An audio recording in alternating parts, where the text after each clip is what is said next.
Hello दोस्तों, नमस्कार। मैं शत्रुघ्न दुबे, अक्षरा न्यूज से।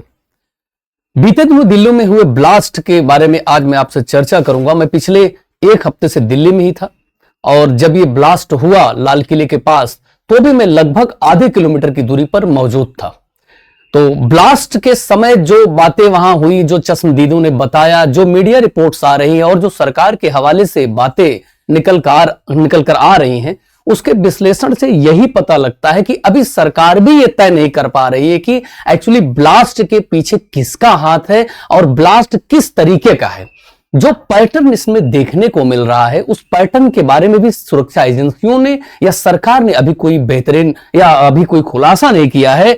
मैंने कई लोगों से बात करने की कोशिश की जो वहां चश्मदीद थे, जो वहां लोग मौजूद थे। उन्होंने सिर्फ ये बताया कि शुरुआती ब्लास्ट के समय जो शुरुआती लोगों में चर्चा फैली या लोगों ने जो समझा, वो लगा कि कोई सीएनजी का वाहन फटा है या फिर कोई सिलेंडर गैस का ब्लास्ट हुआ है। इससे अफरा तफरी मची है, भगदड़ भी वहां हुई। वहां एक छोटा मोटा कोई प्रोग्राम भी चल रहा था, ऐसी भी खबरें आई। हालांकि मेन स्ट्रीम मीडिया ने इसको उतने सही ढंग से दिखाया नहीं, उतना एक्सपोज इसको किया नहीं।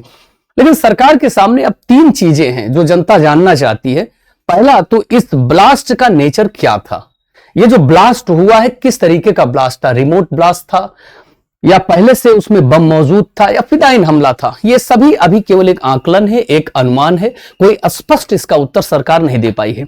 नंबर दो बात, इस ब्लास्ट के पीछे किसका हाथ था, कौन सा संगठन था, क्या यही के कुछ स्लीपर सेल शामिल थे या फिर कुछ और था। और तीसरी जो बात है, मरने वालों के आंकड़ों पर लेकर कुछ चैनल्स जो बता रहे हैं कि मरने वालों की संख्या 10 से नीचे है, कुछ उससे ऊपर बता रहे हैं, लेकिन सरकार का आधिकारिक आंकड़ा अभी पूर्ण रूप से आया नहीं है। और एक बात और यहां पर और निकल कर आ रही है कि अभी जो मरने वाले हैं या जो इसमें हताहत हुए हैं, जिनका नुकसान हुआ, जो निर्दोष इसमें मारे गए हैं, उनके लिए सरकार ने कोई मुआवजा राशि अभी घोषित नहीं की है। तो ये तीन चार सवाल ऐसे हैं जो अभी भी अनुत्तरित हैं। समय के साथ उम्मीद है कि सरकार इस पर जल्द से जल्द अपनी कोई प्रतिक्रिया देगी। लेकिन दिलचस्प बात यह है कि प्रशांत किशोर, चूंकि बिहार का चुनाव चल रहा है और प्रशांत किशोर जन स्वराज के नेता हैं, उनसे अभी किसी मीडिया हाउस ने प्रश्न किया कि ये ब्लास्ट जो दिल्ली में हुआ इसके बारे में आप क्या कहेंगे। तो प्रशांत किशोर ने एक इशारा करते हुए, जो विपक्ष का कार्य है और विपक्ष करता भी हो, करना भी चाहिए सरकार से सवाल, लेकिन उनके इशारों में बड़ी एक व्यंग की शैली उन्होंने अपनाया। उन्होंने कहा चुनाव के समय में ऐसी बातें होती रहती हैं, इस पर बिहार की जनता को ध्यान नहीं देना चाहिए और बिहार के मुद्दों पर उन्हें वोट करना चाहिए। क्योंकि हमने देश की सुरक्षा के लिए, इंटरनल सिक्योरिटी के लिए हमने चुनकर संसद में लोगों को भेजा है। तो इस बात के अलग अलग मायने निकाले जा रहे हैं, अपने अपने तरीके से विपक्ष निकाल रहा है, अपने अपने तरीके से विश्लेषक निकाल रहे हैं।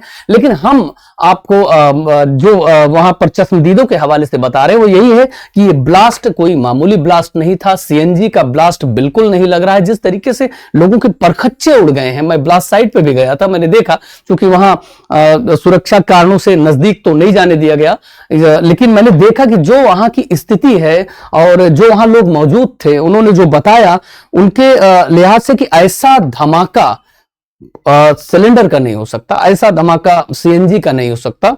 यह बहुत ही जोरदार धमाका था। लोगों के परखच्चे उड़ गए, गाड़ियों के परखच्चे उड़ गए। और सरकार जो है इंटरनल सिक्योरिटी का जो बार बार दावा करती है, जिस सरकार जो आतंकवाद का बार बार खात्मे की बात करती है, सरकार जो बार बार सुरक्षा को लेकर बात करती है, उन दावों की यहां पोल खुलती हुई नजर आ रही है। चूंकि जिस इलाके में हुआ है बहुत ही संवेदनशील इलाका माना जाता है।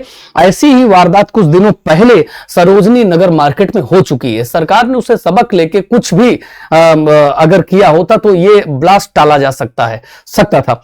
क्योंकि सरकार के पास कई दिनों से इंटेलिजेंस एजेंसियों का इनपुट मिल रहा था, आ रहा था, गिरफ्तारियां भी हो रही थी, लेकिन क्रोनोलॉजी को समझने में सरकार को कहीं ना कहीं थोड़ा सा सरकार को और एक्टिव होना था। क्रोनोलॉजी समझ नहीं पाई और सरकार चाहती तो इस पर और बेहतर ढंग से काम हो सकता था। लेकिन चूंकि जैसा कि प्रशांत किशोर ने कहा, चुनाव के समय ऐसी घटनाएं यदा कदा होती रहती। इसके दो मायने निकाले जा सकते हैं। पहले ये कि चुनाव के समय में पूरी एजेंसियां चुनाव पर शिफ्ट हो जाती हैं, यह भी हो सकता है। दूसरा इसका मतलब यह निकाला जा सकता है कि चुनाव के समय में देश को अस्थिर करके उसका ध्यान सही मुद्दों से भटकाकर दूसरे मुद्दों को जन्म दे देना, ये भी एक पॉलिसी होती है कुछ लोगों की, वो चाहे पक्ष के हों या विपक्ष के हों, दोनों लोग ऐसा दावा करते हैं। अब ये थर्ड स्टेट पार्टी कौन हो सकती है, इसके लिए थोड़ा जानने में वक्त लगेगा।